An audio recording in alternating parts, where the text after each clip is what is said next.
Hi friends, எல்லோரும் எப்படி இருக்கீங்க? இன்றைக்கி நம்ம இந்த அழகான நீல நிற வாத்து குஞ்சோட ரிவ்யூ தான் பார்க்க போகிறோம். அதாவது 10,000 கிலோமீட்டரோட ரிவ்யூன்னு சொல்ல முடியாது, வேதனைகள் சோதனைகள் கூட சொல்லலாம்.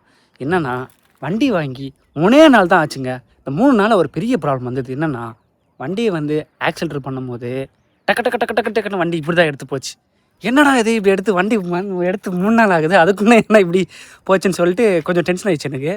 ஷோரூமில் ஃபோன் பண்ணி சொன்னான்னா வண்டி எடுத்துகிட்டு வாங்கினாங்க. காமிச்சு வச்சுக்கோங்களேன், அது ஒன்றும் பிரச்சனை இல்லை, போக போக சரியாயிடும்னாங்க.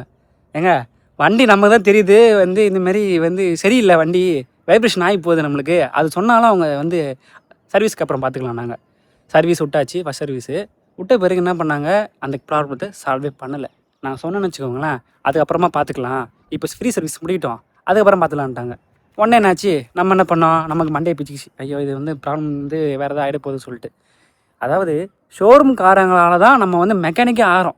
எப்படின்னா, அதுக்கப்புறம் நான் என்ன பண்ணேன், யூடியூப்பில் பார்த்து இது என்ன ப்ராப்ளம் கண்டுபிடிச்சி, அந்த என்னென்னா சிம்பிளாக சொல்லணும்னா கிளச்சில் பிரச்சனை இருந்தது. ஸோ கிளச்சில் என்னென்னா டஸ்ட்டு ஏறினா அந்த வைப்ரேஷன் வரும் அப்படின்னு யூடியூப்பில் சொன்னாங்க, க்ளீன் பண்ணி போட சொன்னாங்க. ஸோ நானும் கழட்டி இதுக்கெலாம் டூல்ஸ் வாங்கி யூடியூப்பில் எப்படி இப்படி பண்ண முடியுமோ அப்படின்னு நானே பார்த்து கற்றுக்கிட்டு சரி பண்ணிட்டேன். சரி பண்ண பிறகு திருப்பி 1 வாரம் கழிச்சு அந்த பிரச்சனை வருது. க்ளீன் பண்ணி போட்ட பிறகு என்னடா இது ஒரே சோதனையாக போச்சு நம்மளுக்கு அப்படின்னு சொல்லிட்டு திருப்பி ஷோரூம்காரனை கொடுத்தோன்னு வச்சுக்கோங்களேன். ஒன்றும் இல்லைங்க, இது ஓட்டுங்க, ஒரு 2000 கிலோமீட்டர் சரியாகிடும்னாங்க. 2000 கிலோமீட்டரில் சரியாகலை, 3000 கிலோமீட்டர் சரியாகலை, 5000 கிலோமீட்டர் சரியாகவே இல்லை. வண்டியை நானே 1 வாரத்துக்கு ஒருக்க நானே கிளச் பிளேட்டை அசம்பிளி எடுத்து க்ளீன் பண்ணி போட்டேன். ஒரு கட்டத்துக்கு மேலே சரி புதுசாக மாற்றி பார்ப்பேன்னு சொல்லிட்டு அந்த கிளச் பிளேட்டை 1600 வந்ததுங்க. சரி நம்ம மாற்றி போப்போம்னு சொல்லிட்டு அப்பையும் மாற்றி ஒரு ஒரு ஒரு மாதம் நல்லா இருந்தது. திருப்பி 1 மாதத்துக்கு அப்புறம் என்னடா இது குழப்படி ஆச்சுன்னு சொல்லிட்டு திருப்பி அந்த வைப்ரேஷன் எடுக்கும்போது டிட்டு தான் எடுக்குது. அதுக்கப்புறம் நம்மளால் முடியல, சரி அப்படியே கொஞ்சம் அட்ஜஸ்ட் பண்ணி ஓட்டிப்போன்னு சொல்லிட்டு அந்த வண்டியோட ஆசையே எனக்கு போயிடுச்சு. அதுக்கப்புறம் வண்டியே வேணாண்டா எனக்கு, நான் நடந்து கூட போயிடுறேன், நான் சைக்கிளில் கூட போயிடுறேன் நான், அந்தமாரி ஆகி போச்சு நம்மளுக்கு. அதுக்கப்புறம் என்ன பண்ணேன், இதை எப்படியாவது சால்வ் பண்ணணும்னு சொல்லிட்டு திங்க் பண்ணி சால்வ் பண்ணிட்டேன். எப்படின்னா அதில் ஆக்சுவலி உள்ளுக்குள்ளே அந்த க்ரீஸ் போடக்கூடாது. அந்த கிளச்சு செட்டிங்ஸ்லேயே க்ரீஸே நம்ம அப்ளை பண்ணக்கூடாது. அந்த க்ரீஸு அந்த கிளச்சு மேலே ஒரு பெல் இருக்கும். அந்த கிளச்சு பெல்லில் நான் ஃபோட்டோ அனுப்புகிறேன். அந்த கிளச்சு பெல்லில் க்ரீஸ் பட்டாலே டஸ்ட்டும் க்ரீஸும் ஃபார்ம் ஆனாலே அந்த வைப்ரேஷன் ப்ராப்ளம் வரும். அதை கண்டுபிடிச்சி அதுக்கப்புறம் இப்போ மாதத்துக்கு ஒருக்க நானே சர்வீஸ் பண்ணிக்கிறேன், அதை க்ளீன் பண்ணி ஓட்டிக்கிறேன். அந்த வைப்ரேஷன் ப்ராப்ளம் 2 மாதத்துக்கு ஒருக்க அதுமாரி லைட்டாக வர ஆரம்பிக்குது. ஆனால் முன்னமாரி இப்போ வரதில்லை. ஓகே, அதோட அந்த ப்ராப்ளம் முடிஞ்சுது. ஃபுல் ரிவ்யூ நம்ம பார்ப்போம். என்னென்னா உண்மையிலே இந்த வண்டி ஒர்த். ஏன்னா அந்த ப்ராப்ளம் தான் நம்மளை மண்டையே பிச்சுக்கு வச்சுது. ஆனால் மற்றபடி இந்த வண்டி எல்லாமே ஓகே தான். மைலேஜ் நல்லா ஓட்டணும்னு வச்சுக்கோங்களேன், 50 கண்டிப்பாக தருங்க. 50 நான் டேங்க் டு டேங்க் செக் பண்ணேன். டேங்க் கெப்பாசிட்டி 4 லிட்டரு 450 ரூபாய்க்கு ஃபில் ஆயிடுது. அது என்னென்னு தெரியல, 4 லிட்டர் தான் டேங்க் லிட்டர் வருது. மற்றபடி அதுக்கப்புறம் நல்லா அடித்து ஓட்டணும்னு வச்சுக்கோங்களேன், 38 அந்த தான் தருது. நல்லா ஓட்டினா 50 தாராளமாக தரும், பிரச்சனை கிடையாது. பெர்ஃபார்மன்ஸ் உண்மையிலே சூப்பர் பெர்ஃபார்மன்ஸ் உண்மையிலேயே சூப்பர் பெர்ஃபார்மன்ஸு. ஏன்னா நான் ஸ்பீடு ஓட்டினேன், நான் நல்லா 93 ஸ்பீடு போயிருக்குது. நம்ம சேனலில் அப்லோட் பண்ணியிருக்கோம். அது மட்டும் இல்லாமல் சில டைம் 98 வரைக்கும் நான் போயிருக்கேன். நம்ம அவ்வளோ ஸ்பீடு போகிறது கிடையாது, நமக்கு அது முக்கியமும் இல்லை. அதாவது ஹில்ஸில் நம்ம ஒருத்தர் போனால் சூப்பராக ஏறுங்க, 2 பேர் போனாலும் ஏறுது. பட் கொஞ்சம் கஷ்டப்படும். ஏன்னா 125 cc அவ்வளோதான் நம்மளுக்கு பெர்ஃபார்மன்ஸ் பண்ணும். அதுக்கப்புறம் இது என்ன சொல்ல வச்சுன்னா, நம்ம அந்த வளைச்சி ஓட்டுவோமே, ஸ்டெபிலிட்டி உண்மையிலே சூப்பராக இருக்குது. ரொம்ப வெயிட்லெஸ்ஸுக்குங்க, இது வண்டி வெயிட்டே கிடையாது. ஏன்னா நான் வீட்டில் மேலே ஏற்றுறதுக்கு நானே தூக்கி ஏற்றிடுவேன், அந்தளவுக்கு வெயிட்டே கிடையாது. ஸோ ஹைட்டு தான் அதிகம். அதாவது கொஞ்சம் குள்ளமாக இருந்தீங்கன்னா கொஞ்சம் கஷ்டமாக இருக்கும். மற்றபடி ஹைட்டு தான் அதிகமாக தவிர வெயிட் சுத்தமாகவே இருக்காது. நீங்கள் ஜூபிட்டர்லாம் கம்பேர் பண்ணும்போது, ஆக்டிவாலாம் கம்பேர் பண்ணும்போது இது ரொம்ப வெயிட்லெஸ்ஸு. ஸோ அதனால் நம்ம மைலேஜ் தருதா என்னன்னு தெரில. அதுமாரி பர்ஃபார்மன்ஸ் வண்டி ஸ்பீடு ஓட்டுறதுக்கும் சரி, அதுக்கப்புறம் நல்லா வளைச்சி நமக்கு இந்த பேலன்ஸ் பண்ணுறதுக்கும் சரி, எல்லாமே அல்டிமேட்டாக இருக்கும். இதில் கொடுக்குற டயர் எம்ஆர்எஃப் கொடுத்துருக்காங்க. டயர் ஓகேங்க, சூப்பராக இருக்குது, டயர் பிரச்சனை கிடையாது. சிலிண்டருக்கு முன்னாடி வைக்க முடியாது, 2 கேன் தண்ணி கண்டிப்பாக எடுத்துகிட்டு போனால் கொஞ்சம் கஷ்டமாக இருக்கும். இந்த காமிக்கிறேன் பாருங்கள். ஆனால் இதில் எனக்கு இப்படி காமிக்கிறேன். இது பார்த்தீங்களா, அதாவது என்னென்னா, நான் ஒரு நாள் கல் எடுத்து வந்தேங்க வீட்டுக்கு. யாராவது கல் எடுத்துருவாங்களா, நம்ம எடுத்துருவோம். வீடு கீழே தர போடுறதுக்கு அந்த சின்ன கல் இருக்கும், அந்த பெட்ரோல் பங்கில் போடுவாங்களே, அந்த மாதிரி கல் நான் எடுத்துகிட்டு வரதுக்கு இங்கேருந்து அடுக்கி வச்சுட்டு எடுத்துகிட்டு வந்தேன். கிட்டத்தட்ட 20 கல் அடுக்கி வச்சு எடுத்துகிட்டு வந்தேங்க. அதுக்கப்புறம் சிமெண்ட் மூட்டை எடுத்துன்னு வந்ததுங்க. ஃப்ரண்ட்டில் 2 சிமெண்ட் மூட்டை, அதுக்கப்புறம் பேக்கில் ஒரு சிமெண்ட் மூட்டை, மொத்தம் 3 சிமெண்ட் மூட்டை ஏற்றிட்டு போயிருக்கேன் நான். வண்டியை எந்த ஒரு பிரச்சனையும் கிடையாது. சிமெண்ட் மூட்டை ஏற்றினா ஃப்ரண்ட்டு கொஞ்சம் 2 கை விட்டோன்னு வச்சுக்கோங்களேன், டக்கு டக்கு டக்கு டக்குன்னு ஆட ஆரம்பிச்சிது. ஆனால் வந்து வண்டி அப்படி தான் இருக்கும், நம்ம எதுவும் சொல்ல முடியாது. ஆனால் என்னென்னா யூசர் எக்ஸ்பீரியன்ஸ் சொன்னோம்ல, அதனால் சொல்கிறேன் நான். ஸோ 2 கேன் தண்ணி ஏற்றலாம், சிலிண்டர் ஏற்ற முடியாது, சிமெண்ட் மூட்டை ஏற்றலாம். பின்னாடி முன்னாடி 2 சிமெண்ட் மூட்டை, பின்னாடி ஒரு சிமெண்ட் மூட்டை ஏற்றலாம். அதுமாரி 3 பேர் தாராளமாக போகலாம், 4 பேரும் போகலாம். அதனால் வண்டி வந்து பிரச்சனை கிடையாது. ஹில்ஸில் மட்டும் ஏறும்போது மட்டும் 2 பேர் வந்து ஏறுது கொஞ்சம் கஷ்டப்படுது, 3வது பேர் ஏறது கொஞ்சம் கஷ்டப்படும், ரொம்ப கஷ்டப்படும் ஏறதுக்கு. 3 பேரில் உட்காண்டிங்கன்னா ரொம்ப கஷ்டம். நம்ம பூட் ஸ்பேஸ் பார்த்துடலாம். ஏன்னா நான் வந்து இப்போ சாவி நான் போகிறேன்னா இது வந்து லாக் ஆகிடும். இப்போ எடுத்துட்டா திருப்பி வருங்களேன், லாக் ஆகிடுச்சிங்களா, அந்த ஒரு ப்ராப்ளம் வந்தது. அதனால் நான் என்ன பண்ணணும், இது இப்படி இப்படி பிடிச்சிக்கிட்டே தவிருங்க, இப்படி ஓப்பன் பண்ணி தான் இதை ஓப்பன் பண்ணணும். ஸோ நம்மளுக்கு 2 வேலை. பூட் ஸ்பேஸில் வந்து ஹெல்மெட் வைக்கலாம், தேவையான பொருள் வச்சுக்கலாம். இது வந்து என்னதுக்குன்னு தெரில, இது வந்து எதுக்கு கொடுத்துருவாங்கன்னு தெரியல.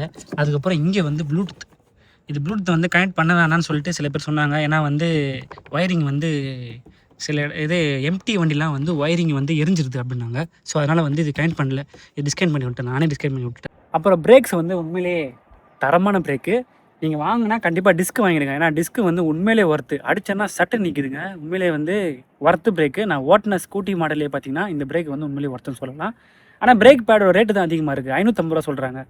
பல்சரில் பார்த்தீங்கன்னா 180 230 ரேட்டு வருது. ஆனால் இந்த வண்டிக்கு பார்த்தீங்கன்னா சின்னதாக தான் வருது. ஆனால் ஏன் இவ்வளோ ரேட்டுன்னு தெரியல. அப்புறம் வந்து ஹெட்லைட் வந்து ஆவரேஜுங்க. உண்மையிலே வந்து இந்த 3 LED கொடுத்துருப்பாங்க, ஒய் எல்இடி கொடுத்துருப்பாங்க. இங்கே வீட்டில் என் பையனை வந்து இது ஒய் வண்டி தான் சொல்லுவாங்க. இதை இன்ஸ்ட்ருமெண்ட் கன்சோலில் வந்து தேவையான ஃபீச்சர்ஸ் கொடுத்துருப்பாங்க. First trip, time, average mileage, fuel economy, fuel economy கொடுத்துருப்பாங்க. 5வது பார்த்தீங்கன்னா ஓடோமீட்டர் ஃபுல்லாக இருக்கும், அது நார்மல் தான் அது. பெல்ட் எப்போ மாற்றணும், ஆயில் சர்வீஸ் எப்போ மாற்றணும், சர்வீஸ் பண்ணும்போதெல்லாம் வந்து சிம்பிள் வரும், சர்வீஸ்க்கு நம்மளுக்கு சிம்பிள் வரும். அந்தமாரி தேவையான ஃபீச்சர்ஸ்லாம் வந்து இந்த வண்டி கொடுத்ததுன்றது பெரிய விஷயம். நம்ம இப்போ 11 கிலோமீட்டர் ஓட்டியிருக்கோம். ஸோ வந்து அந்த 10,500 அந்த சம்திங் கிலோமீட்டர்லேயே வந்து பெல்ட் போயிடுச்சு. பெல்ட் வந்து நம்ம முறுக்கும் போது அந்த கீச்சின்னு சவுண்டு கேட்டு மூவ்மெண்ட் ஆகும்ல. ஸோ அதனால் பெல்ட் போயிடுச்சு. நான் இன்னும் பெல்ட் மாற்றலை. ஸோ வந்து நானே மாற்றுவேன், வீட்லேயே நம்மளே மாற்றிடலாம். ஸோ அந்த வீடியோ நான் போடுறேன், அதுவும் பாருங்கள். ஓகே, ஆக்சுவலி வந்து லாஸ்ட்டில் கன்க்ளூஷன், இந்த வண்டி இந்த வண்டி வாங்கலாமா வேணாமா? தாராளமாக வாங்கலாங்க. ஆனால் வந்து இந்த யமஹா ரே ZR 125 அது வந்து இந்த பிரச்சனை இருக்குதா அப்படி வந்து பார்த்துக்குங்க. ஏன்னா வந்து சில வண்டியில் வந்து இந்த பிரச்சனை வந்து அந்த ரைஸ் முறுக்கும் போது அந்த வைப்ரேஷன் இருக்குதுன்னு சொல்கிறாங்க நிறைய பேர். ஸோ அது வந்து உங்களுக்கு ஓகே மேனேஜ் பண்ணிக்க முடியும் அப்படின்னா எல்லா வண்டியிலும் பிரச்சனை வருதுன்னு சொல்ல முடியாது. மேபி என்னோடய வண்டியில் வந்து மேனுஃபேக்சர் டிஃபெக்ட் கூட இருக்கலாம்ல. ஸோ வந்து இந்த வண்டி கண்டிப்பாக ஒர்த்து வாங்கலாங்க, ஒன்றும் பிரச்சனை கிடையாது. சூப்பர் வண்டி தாங்க, தாராளமாக வாங்கலாம். ஸ்டாண்டு சென்சார் இருக்குதுங்க. வண்டி வந்து இப்போ நம்ம ஸ்டாண்டு போட்டோன்னா ஆஃப் ஆகிடும், ஸ்டாண்டு எடுத்தால் மட்டும்தான் வண்டியே ஆன் ஆகும். ஸோ அந்த ஃபீச்சர்ஸ்ன்றது ஒரு சேஃப்டி ஃபீச்சர்ஸ் கொடுத்துருக்காங்க, அது ரொம்ப முக்கியமான ஃபீச்சரு. ஒரு முக்கியமான ஃபீச்சர்ஸ் இருக்குது, அதை மாத்திரம் பார்த்தீங்களா. என்னன்னா வந்து இந்த வண்டி ஹைப்ரிட். ஸோ ஹைப்ரிட்னா வந்து நம்ம பெருசாக எக்ஸ்பெக்ட் பண்ணக்கூடாது. என்னென்ன ஹைப்ரிட் வந்து அதை நான் வந்து உன்னிப்பாக நோட் பண்ணேன், எப்படி யூஸ் ஆகுது, எப்படி வந்து ஒர்க் ஆகுது அப்படின்ட்டு. எப்படின்னா இப்போ நம்ம வந்து இதில் வந்து சிம்பிள் வந்து அசிஸ்டன்ட் காமிக்கும், நான் காமிக்கிறேன் பாருங்கள். அசிஸ்ட் சிம்பிள் இருக்குது பார்த்தீங்களா, அது எப்படி ஒர்க் ஆகுதுன்னா, இப்போ நம்ம வந்து ஒரு பேஜுக்கு சொல்கிறேன், இப்போ நம்ம பின்னாடி யாரோ உட்காந்துட்டு இருக்காங்களோ சரி, இல்லை நம்மளே சரி, இந்த சடன் ஆக்சிலேட்டர் கொடுக்கும் பார்த்தீங்களா, அந்த சடன் ஆக்சிலேட்டருக்கு ஒரு மூவ்மெண்ட் வந்து என்னென்னா ஒரு டார்க் கொடுக்கும். ஒரு 3 நியூட்டன் மீட்டர் டார்க்கு அந்த சம்திங் என்னமோ கூகுளில் போட்டுருக்காங்க, அது நமக்கு வந்து தேவையில்லாத விஷயம். நம்ம வந்து யூசர் எக்ஸ்பீரியன்ஸில் ஸோ அந்த டார்க் உண்மையிலே ஒர்க் ஆகுதா, ஓகே ஆகுதுன்னா உண்மையிலே வந்து வேலை செய்யுது. ஏன்னா ஃபீல் பண்ணிக்குவீங்க அந்த சடன் லைட்டாக அந்த இழுக்கிற ஃபீல் வந்து நம்ம பண்ணுவோம். கொஞ்சமாக அந்த இழுக்கிற ஃபீல் இருக்குது.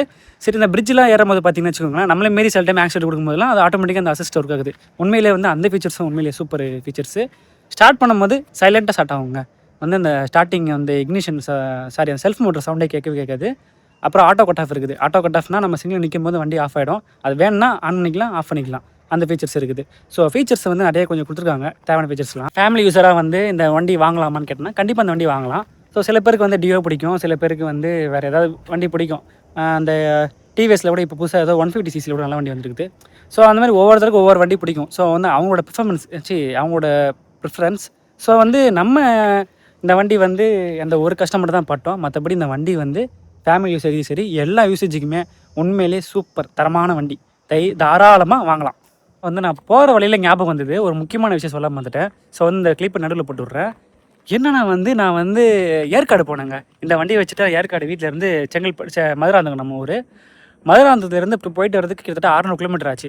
உண்மையிலேயே வந்து ஏன்னா வந்து 70 தான் மெயின்டெயின் பண்ண முடிஞ்சுது. 70லேருந்து 75 தான் மெயின்டெயின் பண்ண முடிஞ்சுது.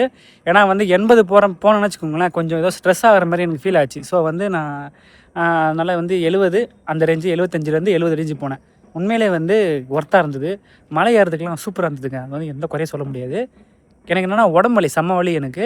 அதனால் வந்து என்னென்னா இந்த சீட்டில் வந்து நம்ம சமணங்கால் போட்டு உட்காந்துக்கலாம், ஒரு கால் வந்து மடக்கி வச்சு உட்காந்துக்கலாம். ஸோ அட்ஜஸ்ட் பண்ணி மாற்றி அட்ஜஸ்ட் பண்ணி உட்காந்து ஓட்டிகிட்டு போனேன் நான். ஸோ வந்து எனக்கு உண்மையிலேயே ஒர்த்தாக இருந்தது. அதான் சரி சொல்லணும்னு நினச்சேன். நம்ம சேனலில் ட்ராவல் கண்டென்ட்டு, பைக்ஸு, கார்ஸு சம்மந்தமாக நிறைய வீடியோ போடுவோம். ஸோ உங்களுக்கு இந்த மாதிரி வீடியோ பிடிக்குன்னா நம்ம சேனலை சப்ஸ்கிரைப் பண்ணிக்கோங்க. அது மட்டும் இல்லாமல் நம்ம சேனலில் வந்து மெயின்டெனன்ஸ் வீடியோ போட போகிறேன் இப்போ. ஸோ வந்து உங்களுக்கு யூஸ்ஃபுல்லாக இருக்குன்னு நினைக்கிறேன் நான். நம்ம சேனலை சப்ஸ்கிரைப் பண்ணிவிட்டு அப்படியே லைக் அமைச்சிருங்க. அப்படியே வந்து இந்த பெல் பட்டன் டொயிங்கன்னு அப்படியே அமைத்து விட்ருங்க. ஓகே, நம்ம அடுத்த வீடியோவில் சந்திக்கிறேன். Tata, bye bye.